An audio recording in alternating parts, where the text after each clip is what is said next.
Hello and welcome. I am Daisy, your hostess. In this video, we're going to address one of life's biggest questions. Does the soul exist? Are we souls, bodies, or some combination of the two? For ages, the questions have been entertained by humanity. We're going to go through the pages of Plotinus Enneads, who was a Greek Neoplatonist philosopher, lived from 204 to 270 CE, and indirectly, he was a student of Plato who lived around 500 BC. After this discourse, in contrast or maybe not, when you listen to today's scientist, you might come to the same conclusion as I have, and that is that it appears that from 500 BC to our 21st century AD, we seem to still be holding on to Plato's explanation of soul. And as I flip through the pages of this Fourth Ennead, which is Plotinus' discourse on the soul, and for a minute I'm going to digress here. If you are a newcomer to this community, make sure to check out the video playlist and grab the previous discourses. And to you, my dear one, my friends and family, thank you. I really appreciate you. Anyway, back to this point here. Plotinus makes reference to the ideas of Plato in terms that anyone with a little patience can understand, as opposed to today's scientific language, which sometimes with its empirical twist can be hard to follow. And we will be doing some literary necromancy as we go back in time to 204 AD and listen to Plotinus's words. But before we do that, by way of conversation here, I'd like to introduce you to David Bohm, a scientist of our current times. He passed away, I believe it was 1992, but he was a scientist who contributed ideas to the fields of quantum theory, neuropsychology, and philosophy of mind. And to quote from an article in the Institute of Sciences Bioetica in relation to David Bohm and this topic, quote, "Matter, and also the matter of the brain, is made up of particles that we know are made up of quantum fields, which interact in space-time. Bohm postulates that a particle is always a particle and a field at the same time. It is a new type of field present throughout the universe that contains what he calls active information, the source of which is a new quality of energy which literally informs the particle. To conceive of matter not as a substance completely distinct from the mind, the soul, but rather as constituted by quantum fields intrinsic to particles, influenced by the gravitational effects of space, time, and conceive of quantum fields as basic barriers of information fields that can influence particles and higher levels of information fields and physical systems.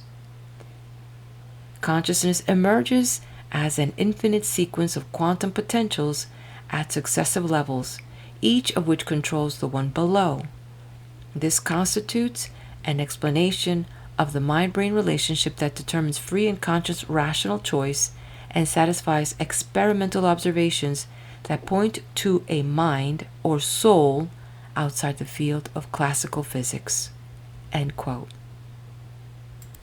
The reason that I find this worth sharing is because in the previous video of Plotinus Enneads, he argued that the soul is not contained within the body, but rather the body is a manifestation of or part of the soul. So it's like there's this overall soul and the body is in it. It's pretty interesting. Now, there is another interesting person I'd like you to meet, and it's neurosurgeon Michael Egnor. He is a practicing neurosurgeon, neuroscientist, and professor of neurosurgery at Stony Brook University, and he makes the case based on 40 years of practice and over 7,000 brain surgeries that science has gotten it all wrong. He says that the human brain is incredible, mysterious, and powerful, but it's not what makes us who we are. He says that the soul does that. In his book titled The Immortal Mind, he makes a scientific case for the existence of the spiritual human soul, affirming that some aspect of who we are is spiritual and immortal, transcending the physical body.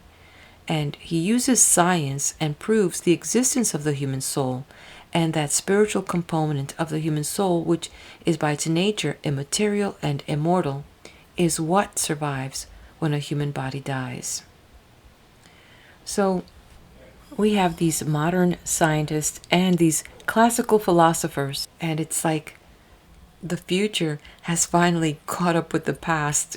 I don't know if that makes any sense. And clearly it's taken all that time because science uses empirical data to get to an answer, while philosophy gets there through meandering paths using reason, logic, and critical thinking. And if you give yourself a chance and pause the video through various parts and just ponder on a phrase or two and give yourself permission to think and jot down some of your own ideas, you'll be fascinated what wonders will pop up in your head. Then you might begin to wonder, where's all this new information coming from? And soon, you'll be joining with the great minds of philosophers who believed this universe of ours to be a wonder of power and wisdom, everything by a noiseless road coming to pass according to a law which none may elude. I will not hold you any longer. Tractate 5 and 6 will cover the discourses on problems of the soul as well as perception and memory. And with that, let's turn the page. The Enneads of Plotinus, translated by Stephen McKenna. Fourth Ennead, Fifth Tractate. Problems of the Soul, Part 3, or On Sight. 1. We undertook to discuss the question whether sight is possible in the absence of any intervening medium, such as air or some other form of what is known as a transparent body. This is the time and place. It has been explained that seeing and all sense perception can occur only through the medium of some bodily substance, since in the absence of body, the soul is utterly absorbed in the intellectual sphere. Sense perception being the gripping, not of the intellectual, but of the sensible alone, the soul, if it is to form any relationship of knowledge or of impression with objects of sense, must be brought in some kind of contact with them by means of whatever may bridge the gap. The knowledge, then, is realized by means of bodily organs. Through these, which in the embodied soul are almost of one growth with it, being at least its continuations, it comes into something like unity with the alien, since this mutual approach brings about a certain degree of identity, which is the basis of knowledge. Admitting, then, that some contact with an object is necessary for knowing it, the question of a medium falls to the ground in the case of things identified by any form of touch. But in the case of sight, we leave hearing over for the present. We are still in doubt. Is there need of some bodily substance between the eye and the illumined object? No. Such an intervening material may be a favoring circumstance, but essentially it adds nothing to seeing power. Dense bodies such as clay actually prevent sight. The less material the intervening substance is, the more clearly we see. The intervening substance, then, is a hindrance, or if not that, at least not a help. It will be objected that vision implies that whatever intervenes between seen and seer must first and progressively experience the object and be, as it were, shaped to it. We will be reminded that anyone standing in front of us and facing to the object sees it equally. We will be asked to deduce that if all the space intervening between seen and seer did not carry the impression of the object, we could not receive it. But all the need is met when the impression reaches that which is adapted to receive it. There is no need for the intervening space to be impressed. If it is, the impression will be of quite another order. The rod between the fisher's hand and the torpedo fish is not affected in the same way as the hand that feels the shock.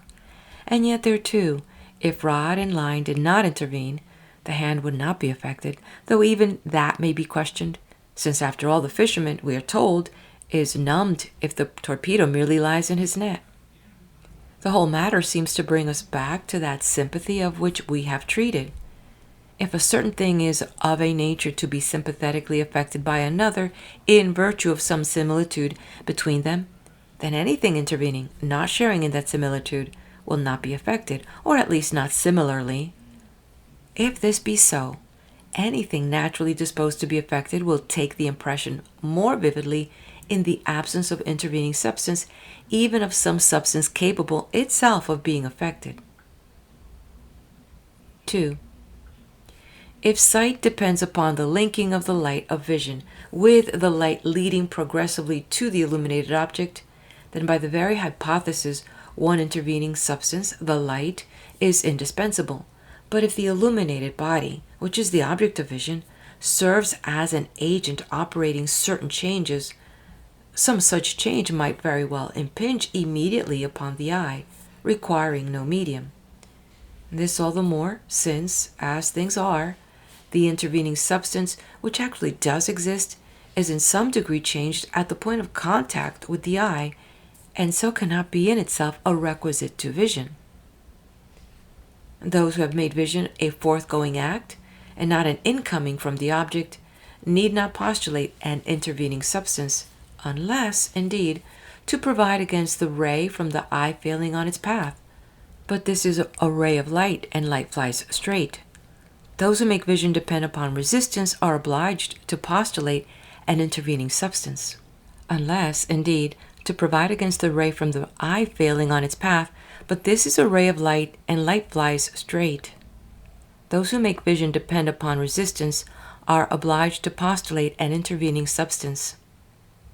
The champions of the image, with its transit through a void, are seeking the way of least resistance, but since the entire absence of intervenient gives a still easier path, they will not oppose that hypothesis. So too, those that explain vision by sympathy must recognize that an intervening substance will be a hindrance as tending to check or block or enfeeble that sympathy. This theory, especially, requires the admission that any intervenient, and particular one of kindred nature, must blunt the perception by itself absorbing part of the activity. Apply fire to a body continuous through and through, and no doubt the core will be less affected than the surface. But we are dealing with the sympathetic parts of one living being. There will be scarcely less sensation because of the intervening substance, or if there should be, the degree of sensation will still be proportionate to the nature of the separate part, with the intervenient acting merely as a certain limitation. This, though, will not be the case where the element introduced is of a kind to overleap the bridge. But this is saying that the sympathetic quality of the universe depends upon its being one living thing, and that our amenability to experience depends upon our belonging integrally to that unity. Would it not follow that continuity is a condition of any perception of a remote object? The explanation is that continuity and its concomitant, the bridging substance, come into play because a living being must be a continuous thing, but that, nonetheless, the receiving of impression is not an essentially necessary result of continuity. If it were, everything would receive such impression from everything else, and if thing is affected by thing in various separate orders, there can be no further question of any universal need of intervening substance. Why it should be specially requisite in the act of seeing would have to be explained. In general, an object passing through the air does not affect it beyond dividing it. When a stone falls, the air simply yields, nor is it reasonable to explain the natural direction of movement by resistance.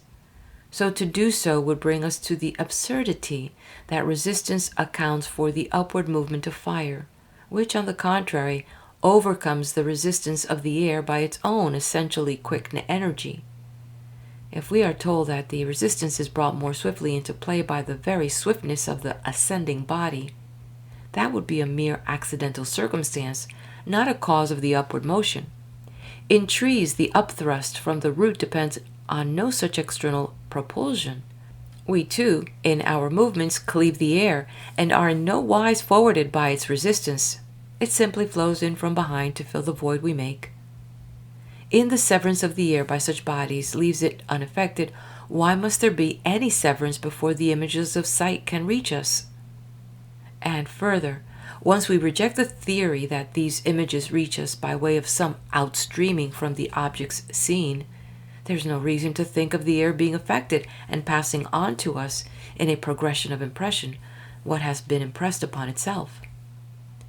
If our perception is to depend upon previous impressions made upon the air, then we have no direct knowledge of the object of vision, but know it only as through an intermediary, in the same way as we are aware of warmth where it is not the distant fire itself that warms us, but the warmed intervening air. That is a matter of contact, but sight is not produced by contact. The application of an object to the eye would not produce sight. What is required is the illumination of the intervening medium, for the air in itself is a dark substance. If it were not for this dark substance, there would probably be no reason for the existence of light. The dark intervening matter is a barrier, and vision requires that it be overcome by light. Perhaps also the reason why an object brought close to the eye cannot be seen is that it confronts us with a double obscuration, its own and that of the air. 3. For the most convincing proof that vision does not depend upon the transmission of impressions of any kind made upon the air, we have only to consider that in the darkness of night we can see a fire and the stars and their very shapes. No one will pretend that these forms are reproduced upon the darkness and come to us in linked progression. If the fire thus rayed out its own form, there would be an end to the darkness. In the blackest night, when the very stars are hidden and show no gleam of their light, we can see the fire of the beacon stations and of maritime signal towers. Now if, in defiance of all that the senses tell us, we are to believe that in these examples the fire, as light, traverses the air, then what the eye sees must be that dimmed reproduction in the air, not the clearness of the fire itself. But if an object can be seen on the other side of some intervening darkness, much more would it be visible with nothing intervening. One point may no doubt be made. The impossibility of vision without an intervening substance does not depend upon that absence in itself. The sole reason is that, with that absence, there would be an end to the sympathy reigning in the living whole and relating the parts to each other in an existent unity. Perception of every kind seems to depend on the fact that our universe is a living whole sympathetic to itself. That it is so appears from the universal participation in power from member to member, and especially in remote power. No doubt it would be worthy inquiry, though we pass it for the present, what would take place if there were another cosmos, another living whole having no contact with this one, and the far ridges of our heavens had sight. Would our spheres see that other as from a mutually present distance, or could there be no dealing at all from this to that?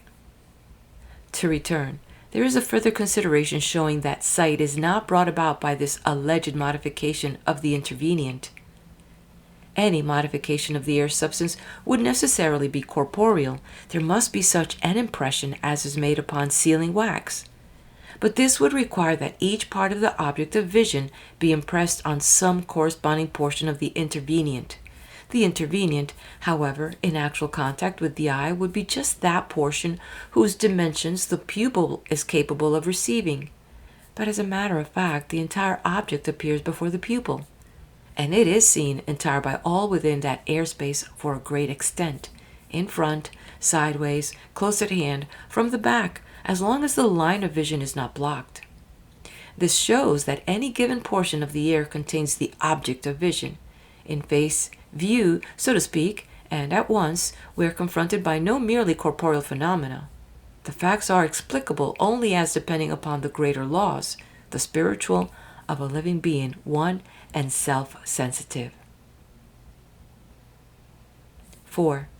But there is the question of the linked light that must relate the visual organ to its object. Now, firstly, since the intervening air is not necessary, unless in the purely accidental sense that air may be necessary to light, the light that acts as intermediate in vision will be unmodified. Vision depends upon no modification whatever. This one intermediate light would seem to be necessary, but unless light is corporeal, No intervening body is requisite. And we must remember that intervenient and borrowed light is essential not to seeing in general, but to distant vision. The question whether light absolutely requires the presence of air we will discuss later. For the present, one matter must occupy us. If, in the act of vision, that linked light becomes ensouled, if the soul or mind permeates it and enters into union with it, as happens with the eye's interior light, then, in the apprehending of the external object, which is what vision really is, the intervening light is not a necessity. The process of seeing will be like that of a touch. The visual faculty of the soul will perceive by the fact of having entered into the light. All that intervenes remains unaffected, serving simply as the field over which the vision ranges. This brings up the question whether the sight is made active or its field by the sheer presence of a distance spread before it, or by the presence of a body of some kind within that distance. If by the presence of such a body, then there will be vision though there be no intervenient. If the distance is the sole attractive agent, then we are forced to think of the visible object as being a kind utterly without energy, performing no act. But so inactive a body cannot be. Touch tells us that, for it does not merely announce that something is by and is touched. It is acted upon by the object so that it reports distinguishing qualities in it, qualities so effective that even at a distance touch itself would register them, but for the accidental that it demands proximity. We catch the heat of a fire just as soon as the intervening air does. No need to wait for it to be warmed.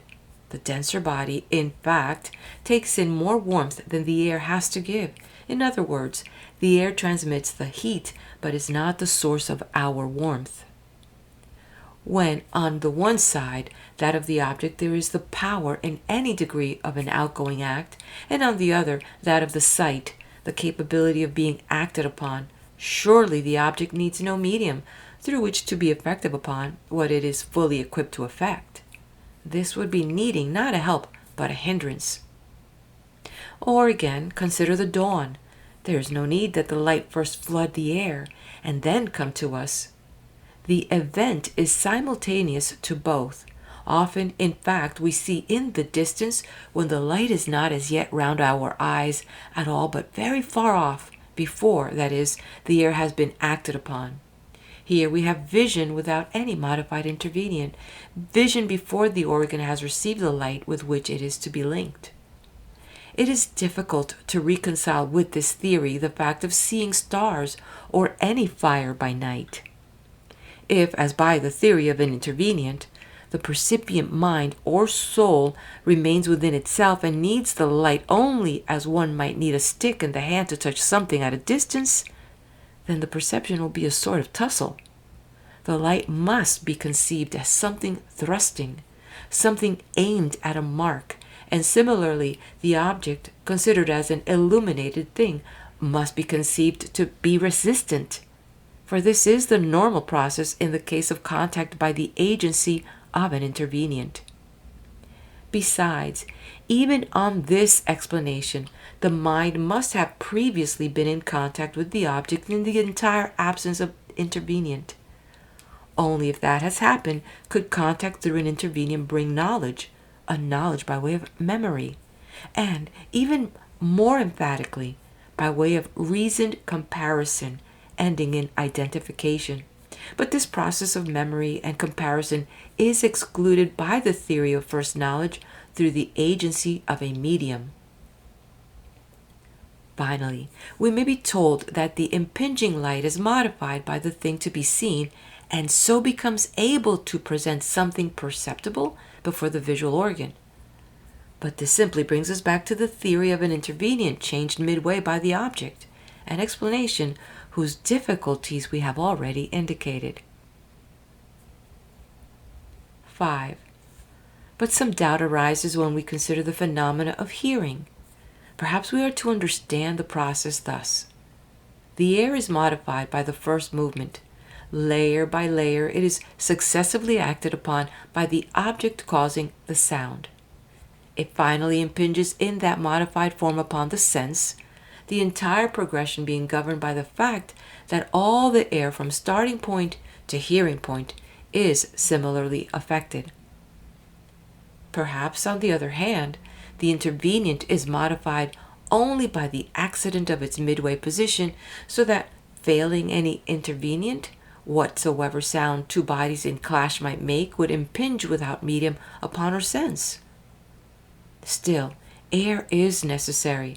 There could be no sound in the absence of the air set vibrating in the first movement, however different be the case with the intervenient from that onwards to the perception point. The air would thus appear to be the dominant in the production of sound. Two bodies would clash without even an incipient sound, but that the air, struck in the rapid meeting and hurled outward, passes on the movement successively till it reaches the ears and the sense of hearing. But if the determinant is the air, and the impression is simply of air movements, what accounts for the differences among voices and other sounds? The sound of bronze against bronze is different from that of bronze against some other substance, and so on. The air and its vibration remain the one thing, yet the difference in sounds is much more than a matter of greater or less intensity. If we decide that sound is caused by a percussion upon the air, then obviously nothing turning upon the distinctive nature of air is in question. It sounds at a moment in which it's simply a solid body, until by its distinctive character it is sent pulsing outwards. Thus air in itself is not essential to the production of sound. All is done by clashing solids as they meet, and that percussion reaching the sense is the sound. This is shown also by the sounds formed within living beings, not in air, but by the friction of parts. For example, the grinding of teeth and the crunching of bones against each other in the bending of the body, cases in which the air does not intervene. But all this may now be left over. We are brought to the same conclusion as in the case of sight. The phenomena of hearing arise similarly in a certain co-sensitiveness inherent in a living whole. 6. We return, then, to the question whether there could be light if there were no air, the sun illuminating corporeal surfaces across an intermediate void which, as things are, takes the light accidentally by the mere fact of being in the path. Supposing air to be the cause of the rest of things being thus affected, the substantial existence of light is due to the air. Light becomes a modification of the air, and of course, if the thing to be modified did not exist, neither could the modification. The fact is that primarily light is no appanage of air, and does not depend upon the existence of air. It belongs to every fiery and shining body. It constitutes even the gleaming surface of certain stones. Now if, thus, it enters into other substances from something gleaming, could it exist in the absence of its container? There is a distinction to be made. If it is a quality, some quality of some substance, then light, equally with other qualities, will need a body in which to lodge. If, on the contrary, it is an activity rising from something else, we can surely conceive it existing, though there be no neighboring body, but, if that is possible, a blank void which it will overleap and so appear on the farther side. It is powerful, and may very well pass over unhelped. If it were of a nature to fall, nothing would keep it up, certainly not the air or anything that takes its light. There is no reason why they should draw the light from its source and speed it onwards. Light is not an accidental to something else, requiring therefore to be lodged in a base, nor is it a modification, demanding a base in which the modification occurs. If this were so, it would have to remain with whatever object might fall within its path, but it does not. It must come, therefore, as easily as it vanishes. But where can it be? Space, pure and simple, is all that it needs. With unchecked motion of the light outward, the material sun will be losing its energy, for the light is its expression. Perhaps, but then no other object can possess it. The expressive act proceeds from a base, but does not seek to enter into a base, though having some operation upon any base that may be present. Life is also an act, the act of the soul, and it remains so when anything, the human body, for instance, comes in its path to be affected by it. And it is equally an act, though there be nothing for it to modify. Surely this may be true of light, if we may regard it as the characteristic act of the luminary source. Certainly light is not brought into being by the dark thing, air, which on the contrary tends to gloom it over with some touch of earth so that it is no longer the brilliant reality. As reasonable to talk of some substance being sweet because it is mixed with something bitter. If we are told that light is a mode of the air, we answer that this would necessarily imply that the air itself is changed to produce the new mode. In other words, its characteristic darkness must change into non-darkness, but we know that the air maintains its character, in no wise affected. The modification of a thing is an experience within that thing itself. Light, therefore, is not a modification of the air, but is self-existent in whose path the air happens to be present. On this point we need dwell no longer, but there remains still a question. 7. Our investigation may be furthered by inquiring whether light finally perishes or simply returns to its source. If it be a thing requiring to be caught and kept, domiciled within a recipient, we might think of it finally passing out of existence. If it be an act not flowing out and away, but in a circuit with more of it within than is in outward progress from the luminary of which it is the act, then it will not cease to exist as long as that center is in being. And as the luminary moves, the light will reach new points, not in virtue of any change of course in or out or around, but simply because the act of the luminary exists and where there is no impediment is effective. Even if the distance of the sun from us were far greater than it is, the light would be continuous all that further away, as long as nothing checked or blocked it in the interval. We distinguish two forms of activity. One is gathered within the luminary and is comparable to the life of the shining body. This is the vaster and is, as it were, the foundation or wellspring of all the act. The other lies next to the surface, the outer image of the inner content, a secondary activity, though inseparable from the former. For every existent has an act which is in its likeness. As long as the one exists, so does the other. Yet, while the original is stationary, the activity reaches forth, in some things over a wide range, in others less far. There are weak and faint activities, and there are some, even, that do not appear. But there are also things whose activities are great and far-going. In the case of these, the activity must be thought of as being lodged, both in the active and powerful source and in the point at which it settles. This may be observed in the case of an animal's eye, where the pupils gleam. They have a light which shows outside the orbs. Again, there are living things which have an inner fire that in darkness shines out when they expand themselves and cease to ray outward when they contract. The fire has not perished. It is a mere matter of it being rayed out or not. But has the light gone inward? No, it is simply no longer on the outside because the fire, of which it is the activity, is no longer outward going, but has withdrawn towards the center.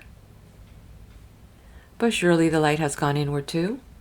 No, only the fire, and when that goes inward, the surface consists only of the non-luminous body. The fire can no longer act towards the outer. The light, then, raying from bodies, is an outgoing activity of a luminous body. The light within luminous bodies, understand, such as are primarily luminous, is the essential being embraced under the idea of that body. When such a body is brought into association with matter, its activity produces color. When there is no such association, it does not give color. It gives merely an incipient on which color might be formed, for it belongs to another being, primal light, within which it retains its link, unable to desert from it or from its inner activity. and light is incorporeal even when it is the light of a body. There is therefore no question, strictly speaking, of its withdrawal or if its being present. These terms do not apply to its modes, and its essential existence is to be an activity. As an example, the image upon a mirror may be described as an activity exercised by the reflected object upon the potential recipient. There is no outgoing from the object or ingoing into the reflecting body. It is simply that, as long as the object stands there, the image also is visible, in the form of color shaped to a certain pattern, and when the object is not there, the reflecting surface no longer holds what it held when the conditions were favorable. So it is with the soul considered as the activity of another and prior soul. As long as that prior retains its place, its next, which is its activity, abides. But what of a soul which is not an activity, but the derivative of an activity, as we maintained the life principle domiciled in the body to be? Is its presence similar to that of the light caught and held in material things? No, for in those things the color is due to an actual intermixture of the active element, the light being alloyed with matter, whereas the life principle of the body is something that holds from another soul closely present to it. But when the body perishes, by the fact that nothing without part in soul can continue in being, when the body is perishing, no longer supported by that primal life-giving soul or by the presence of any secondary phase of it, it is clear that the life principle can no longer remain. But does this mean that the life perishes? No, not even it, for it too is an image of that first outshining. It is merely no longer where it was. 8. Imagine that beyond the heavenly system there existed some solid mass, and that from this sphere there was directed to it a vision utterly unimpeded and unrestricted. It is a question whether that solid form could be perceived by what has no sympathetic relation with it, since we have held that sympathetic relations comes about in virtue of the nature inherent in some one living being. Obviously, if the sympathetic relationship depends upon the fact that percipients and things perceived are all members of one living being, no acts of perception could take place. That far body could be known only if it were a member of this living universe of ours, which condition being met, it certainly would be. But what if, without being thus in membership, it were a corporeal entity, exhibiting light and color and the qualities by which we perceive things, and belonging to the same ideal category, having the same specific character as the organ of the vision? If our supposition or perception by sympathy is true, there would still be no perception, though we may be told that the hypothesis is clearly untenable, since there is absurdity in supposing that sight can fail in grasping an illuminated object lying before it, and that the other sense in the presence of their particular objects remain unresponsive. Why does such a failing appear impossible to us? We answer, because here and now, in all the act and experience of our senses, we are within a unity and members of it. What the conditions would be otherwise remains to be considered. If living sympathy suffices, the theory is established. If not, there are other considerations to support it. That every living being is self-sensitive allows of no doubt. If we are concerned with a living being, no more need be said. And what is true of the total must be true of the members, as inbound in that one life. But what if we are invited to accept the theory of knowledge by likeness, rejecting knowledge by the self-sensitive of a living unity? Awareness must be determined by the nature and character of the living being in which it occurs. Perception, then, means that the likeness demanded by the hypothesis is within the self-identical living being, for the organ by which the perception takes place is in the likeness of the object perceived. Thus, perception is reduced to a mental awareness by means of organs akin to the object. If, then, something that is a living whole perceives not its own content, but things like to its content, It must perceive them under the conditions of that living whole. This means that insofar as it has perception, the objects appear not as its content, but as related to its content. And the objects are thus perceived as related because the mind itself has related them in order to make them amenable to its handling. In other words, the causative soul or mind in that other sphere is utterly alien, and the things there, supposed to be related to the content of this living whole, can be nothing to our minds. This absurdity shows that the hypothesis contains a contradiction which naturally leads to untenable results. In fact, under one and the same heading, it presents mind and no mind. It makes things kin and no kin. It confuses similar and dissimilar. Containing these irreconcilable elements, it amounts to no hypothesis at all. At one and the same moment, it postulates and denies a soul. It tells of an all that is partial, of something which is at once distinct and not distinct, of a nothingness which is no nothingness, of a complete thing that is incomplete. The hypothesis, therefore, must be dismissed. No deduction is possible where a thesis cancels its own propositions.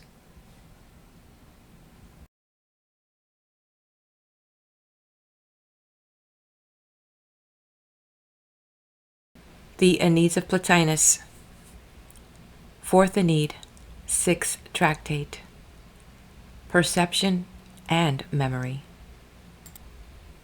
1. Perceptions are no imprints, we have said, are not to be thought of as seal impressions on soul or mind. Accepting this statement, there is one theory of memory which must be definitely rejected. Memory is not to be explained as the retaining of information in virtue of the lingering of an impression which in fact was never made. The two things stand or fall together.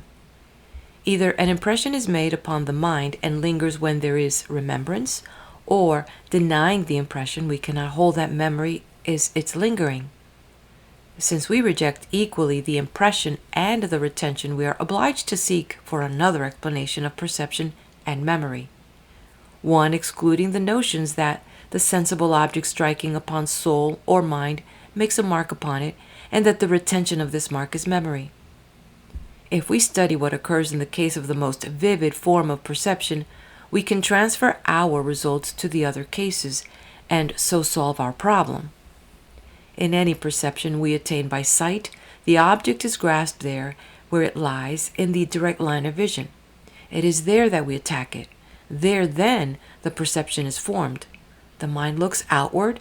This is ample proof that it has taken and takes no inner imprint, and does not see in virtue of some mark made upon it like that of the ring on the wax.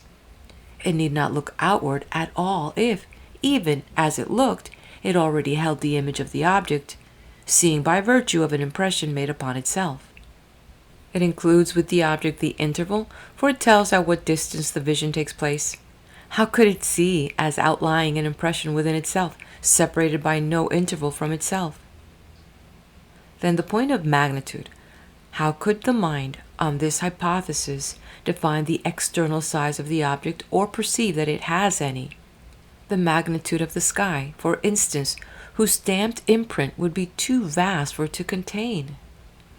And, most convincing of all, if to see is to accept imprints of the objects of our vision, we can never see these objects themselves.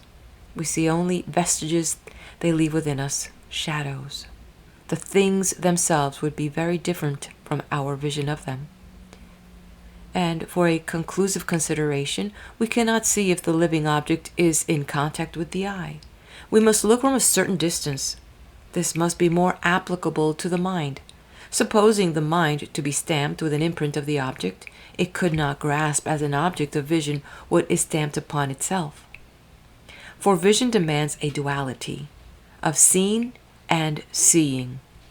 The seeing agent must be distinct and act upon an impression outside it, not upon one occupying the same point with it.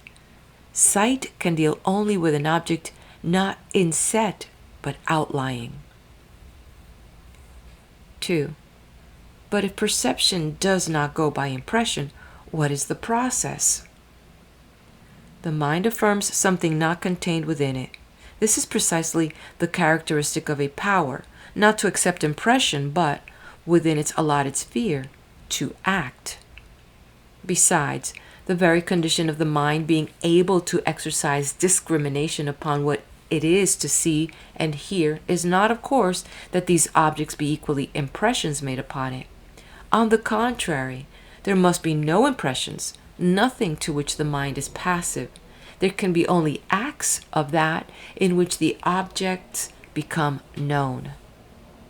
Our tendency is to think of any of the faculties as unable to know its appropriate object by its own uncompelled act.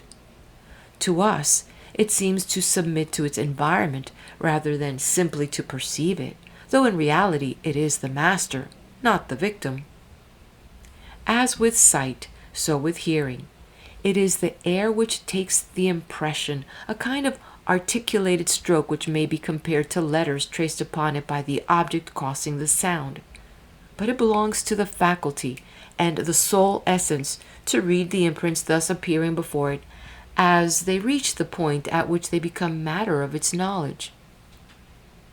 In taste and smell also we distinguish between the impressions received and the sensations and judgments. These last are mental acts and belong to an order apart from the experiences upon which they are exercised. The knowing of the things belonging to the intellectual is not in any such degree attended by impact or impression. They come forward, on the contrary, as from within, unlike the sense objects known as from without. They have more emphatically the character of acts. They are acts in the stricter sense, for their origin is in the soul, and every concept of this intellectual order is the soul about its act. Whether in this self-vision the soul is duality and views itself as from the outside, while seeing the intellectual principle as a unity, and itself with the intellectual principle as a unity, this question is investigated elsewhere. 3. With this prologue, we come to our discussion of memory. That the soul, or mind, having taken no imprint, yet achieves perception of what it in no way contains, need not surprise us, or rather, surprising though it is, we cannot refuse to believe in this remarkable power. The soul is the reason principle of the universe. Ultimate among the intellectual beings, its own essential nature is one of the beings of the intellectual realm, but it is the primal reason principle of the entire realm of sense. Thus, it has dealings with both orders, benefited and quickened by the one, but by the other beguiled, falling before resemblances, and so led downwards as under a spell. Poised midway, it is aware of both spheres. Of the intellectual it is said to have intuition by memory upon approach, for it knows them by a certain natural identity with them. Its knowledge is not attained by besetting them, so to speak, but by in a definite degree possessing them. They are its natural vision. They are itself in a more radiant mode, and it rises from its duller pitch to that greater brilliance in a sort of awakening, a progress from its latency to its act. To the sense order it stands in a similar nearness, and to such things it gives a radiance out of its own store, and, as it were, elaborates them to visibility. The powers always ripe and, so to say, in travail towards them, so that whenever it puts out its strength in the direction of what has once been present in it, it sees that object as present still. And the more intent its effort, the more durable is the presence. This is why, it is agreed, children are better at remembering. The things presented to them are not constantly withdrawn, but remain in sight. In their case, the attention is still limited and not scattered. Those whose faculty and mental activity are busied upon a multitude of subjects pass quickly over all, lingering on none. Now, if memory were a matter of seal impressions retained, the multiplicity of objects would have no weakening effect on the memory. Further, on the same hypothesis, we would have no need of thinking back to revive remembrance, nor would we be subject to forgetting and recalling. All would lie engraved within. The very fact that we train ourselves to remember shows that what we get by the process is a strengthening of the mind. Just so, exercises for feet and hands enable us to do easily acts which are in no sense contained or laid up in those members, but to which they may be fitted by preserving effort. How else can it be explained that we forget a thing heard once or twice but remember what is often repeated, and that we recall a long time afterwards what at first hearing we failed to hold? It is no answer to say that the parts present themselves sooner than the entire imprint. Why should they too be forgotten? There's no question of parts, for the last hearing, or our effort to remember, brings the thing back to us in a flash. All these considerations testify to an evocation of that faculty of the soul or mind in which remembrance is vested. The mind is strengthened either generally or to this particular purpose. Observe these facts. Memory follows upon attention. Those who have memorized much, by dint of their training in the use of leading indications, suggestive words, and the like, reach the point of being easily able to retain without such aid. Must we not conclude that the basis of memory is the soul power brought to full strength? The lingering imprints of the other explanation would tell of weakness rather than power. For to take imprint easily is to be yielding. An impression is something received passively. The strongest memory, then, would go with the least active nature. But what happens is the very reverse. In no pursuit do technical exercises tend to make a man less the master of his acts and states. It is as with sense perception. The advantage is not to the weak eye, for example, but to that which has the fullest power towards its exercise. In the old, it is significant, the senses are dulled, and so is the memory. Sensation and memory, then, are not passivity, but power. And once it is admitted that sensations are not impressions, the memory of a sensation cannot consist in the retention of an impression that was never made. Yes, but if it is an active power of the mind, a fitness towards its particular purpose, why does it not come at once, and not with delay, to the recollection of its unchanging objects? Simply because the power needs to be poised and prepared. In this it is only like all the others, which have to be readied for the task to which their power reaches, some operating very swiftly, others only after a certain self-concentration. Quick memory does not in general go with quick wit. The two do not fall under the same mental faculty. Runner and boxer are not often united in one person. The dominant idea differs from man to man. Yet there could be nothing to prevent men of superior faculty from reading impressions on the mind. Why should one thus gifted be incapable of what would be no more than a passive taking and holding? In general, soul is faculty and not receptivity, as is evident from its lack of extension, its immateriality. And one general reflection. It is not extraordinary that everything concerning soul should proceed in quite other ways than appears to people who either have never inquired or have hastily adopted delusive analogies from the phenomena of sense, and persist in thinking of perception and remembrance in terms of characters inscribed on plates or tablets. The impossibilities that beset this theory escape those that make the soul incorporeal equally with those to whom it is corporeal. End of tractate number 6. Let's head over to the next video as we will get into the next 3 discourses. They will be covering the immortality of the soul's descent into body, and are all souls one? Let's find out as we continue with the Enneads of Plotinus, translated by Stephen McKenna. Thank you. Please do, if you haven't done so, hit the like button, share this with your friends, and subscribe to the channel.